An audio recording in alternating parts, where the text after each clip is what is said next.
दीक्षा का क्या आवश्यक है? हमारे जीवन में क्या दीक्षा आवश्यक है? जरूर नहीं है क्या दीक्षा होने से ही सब कुछ होगा, तो नहीं होगा। ऐसे शास्त्र में हमारे आचार्य ने बहुत सारे सिद्धांत वर्णन किए हैं। दीक्षा क्या जरूरी है और दीक्षा का अर्थ क्या है? भगवत गीता में जो लोग भगवत गीता पढ़े होंगे, भगवत गीता में भगवान बोलते एवं परंपरा प्राप्तम इमं राजर्षय विदुः सकाल नेह महता योग नष्ट परंतप। हे परंतप अर्जुन, ये परंपरा का ज्ञान आ रहा था, लेकिन ये परंपरा का ज्ञान नष्ट हो गया कालक्रम में। वो परंपरा का ज्ञान को फिर प्रतिष्ठित करने के लिए मुझे आना पड़ा, ये समाज को देने के लिए, क्योंकि वो ज्ञान चला गया, मिक्स हो गया। इसलिए ये ज्ञान किस प्रकार लोगों के पास पहुंचे, और ज्ञान आवश्यक है। भक्ति का ज्ञान बहुत आवश्यक है जीवात्मा के लिए। हम सब कुछ कितनी ज्ञान आहरण करते हैं छोटी मोटी पेट पोषने के लिए, लेकिन जो आत्मा का पोषण है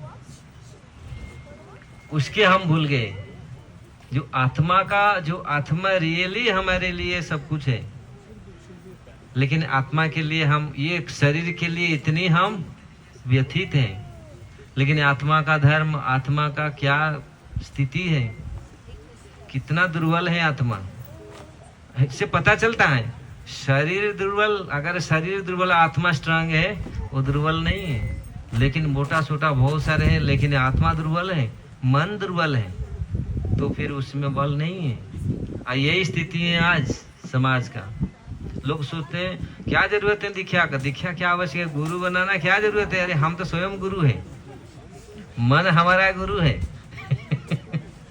जरूरत नहीं है। हमारे उधर बहुत सारे चीज शास्त्रों में, और लोग कभी बोलते हैं कृष्ण बंदी जगत गुरु, कृष्ण ही सब गुरु हैं पूरी। क्या जरूरत है गुरु बनाना? क्या आवश्यक है गुरु बनाना? गुरु कितना आवश्यक है हमारे जीवन में? क्या फिर वो गुरु फुरु अच्छा नहीं लगता। लेकिन हमारे आचार्य लोग ने ये सिद्धांत प्रस्तुत, सिद्धांत नहीं, ये सत्य है। बिना गुरु में, इवन भौतिक जगत में, भौतिक विद्या के लिए हमको गुरु करना पड़ता है। इवन कार चलाने के लिए गुरु भी आवश्यक है, एक गुरु चाहिए ना। वो और माइक क्या कोई फीटर है, उसके लिए भी गुरु चाहिए। अरे गुरु, भारतवर्ष में तो अरे गुरु ये शब्द उच्चारण करते, अरे गुरु दे दो। लेकिन ये भौतिक जगत में गुरु की आवश्यक पड़ता है, लेकिन आध्यात्मिक हमारे आत्मा के लिए ये आवश्यक है गुरु। अरे कोई शास्त्र कभी कभी बोलते हैं, हमारे सिद्धांत आर्य पूर्व पक्ष स्थापन करते, प्रश्न प्रस्थापन करते हैं, नहीं गुरु इतने आवश्यक नहीं। नाम भगवान का इतनी शक्तिशाली है, गुरु की आवश्यक नहीं है। चैतन्य चरितामृत में भी इसका वर्णन है। पूरा चर्या नाम में इतनी शक्ति है, भगवान के नाम में, ये कोई विधि, ये सारे कुछ आवश्यक नहीं है। गुरु बनाना तो गुरु करना कुछ आवश्यक नहीं, तो फिर गुरु क्यों आवश्यक है? क्या जितनी बड़े बड़े महान संत, जितनी बड़े बड़े साधु हुए हैं, बिना गुरु के हुए हैं। जीव गोस्वामी अपनी भक्ति संदर्भ में ये देते हैं, क्या दिखा दो, अगर ये है तो फिर हम मान जाएगा। कौन?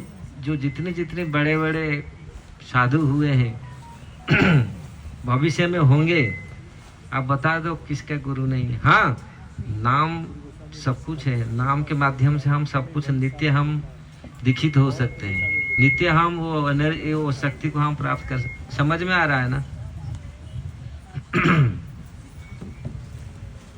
तो क्या आवश्यक है? लेकिन कोई भी एक दृष्टांत नहीं है। नारद मुनि से ध्रुव महाराज, प्रहलाद महाराज, जो भी जितने सारे बड़े बड़े आचार्य हुए हैं, सब के गुरु हैं। इसलिए गुरु का जो संबंध है हमारे आचार्य लोग बोलते हैं एक संबंध, ये दीक्षा क्या है? दीक्षा के आध्यात्मिक एक अप्राकृत दिव्य संबंध है।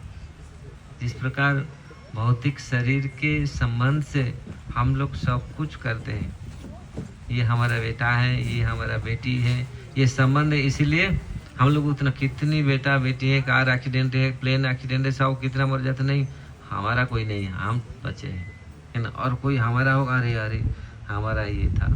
क्यों? इस शरीर के साथ इसका संबंध के कारण हम दुखी होते हैं, सुखी होते हैं। लेकिन इसलिए अप्राकृत संबंध जो आत्मा के साथ परमात्मा का संबंध है, जो गुरु है वो आत्मा को, जीवात्मा को भगवान के साथ जोड़ते हैं, ये संबंध स्थापन करते हैं। इसलिए तस्मात् गुरु प्रपद्यते जिज्ञासु शैरतम। शास्त्र, हमारे वेद, उपनिषद सब में ये वर्णन किया गया है किस प्रकार गुरु की कृपा से, गुरु के संबंध से अगर हम संबंधित हैं, गुरु निष्ठा है, तो हम भगवान को प्राप्त कर सकते हैं। इसलिए आप लोग मालूम है किस प्रकार गुरु के कृपा पर कितने लोग भगवत राज्य में प्रवेश किए हैं और कितनी महान से महान कार्य किए हैं। इसलिए कलियुग तो ऐसा अधम पतित युग है। प्रभुपाद जी आप देखिए, ज्वलंत उदाहरण है प्रभुपाद जी। प्रभुपाद जी जब आए, कहा क्या था, भारतवर्ष में कितना प्रचार किया, अमेरिका में आए, जो लोग जिनको कुछ मालूम नहीं था, देखिए गुरु कृपा किस प्रकार है। अरे ऐसे हमारे उड़ीसा में बोलते कृष्ण क्या, साधु जी मलय चंदन, साधु एक मलय चंदन की तरह है। वो मलय समझ रहे ना, जो हवा मलय, मतलब वो मलेशिया को मलय बोलते थे। मलेशिया से जो हवा चलता है, हवा में ऐसा है, वो चंदन बना देता था। तो ऐसा है। तो इस प्रकार जो साधु का स्पर्श, साधु का दर्शन, साधु जिसको देख लिया, प्रभुपाद जी ने जिसको देख लिया, प्रभुपाद जी ने जिसको स्पर्श किया, ऐसे साधु का जो चमत्कार है, ऐसे कितने लोग आज देखिए प्रभुपाद जी की कृपा से, हम प्रभुपाद जी नहीं होते, महाप्रभु नहीं होते, हम लोग यहाँ कहाँ होते। तो ये कृपा वास्तविक साधु का है, संतों का है। लेकिन आज हम लोग, आप लोग नहीं, क्योंकि आप लोग तो हैं, कुछ समझ में है, इसलिए तो आप लोग यहाँ आकर बैठे हैं। लेकिन कुछ हम लोग के मन में ये शंका है, क्या? क्योंकि स्वयं भगवान इस परंपरा को स्थापन करने के लिए आते हैं। और जिनके गुरु के प्रति जितनी निष्ठा है, वो ब्रह्म तत्व, भगवत तत्व को समझ में आ जाता है। जो ब्रह्म तत्व, भगवत तत्व कितनी सालों, लाखों जन्म के बाद भी समझ में नहीं आता है, और समझ में आएगा भी उसको अनुभव नहीं किया जाता। पढ़ तो लेते हैं बहुत, हम लोग पढ़ते हैं, लेकिन उसको अनुभव कितने लोग हम कर पाते हैं? हृदयंगम पूरी अनुभव अपने जीवन में कितनी अनुभव हम कर पाते हैं? अगर गुरु की कृपा नहीं होगी तो हम अनुभव नहीं कर पाएंगे। इसलिए आप भागवतम देखिए, चैतन्य चरितामृत देखिए, स्वयं भगवत गीता में भगवान तद्विधि प्रणिपातेन परिप्रश्नेन सेवया उपदेख्यन्ते ते ज्ञानं ज्ञानिनं तत्त्वदर्शिनः। तो इसलिए हमारे जीवन में गुरु आवश्यक है।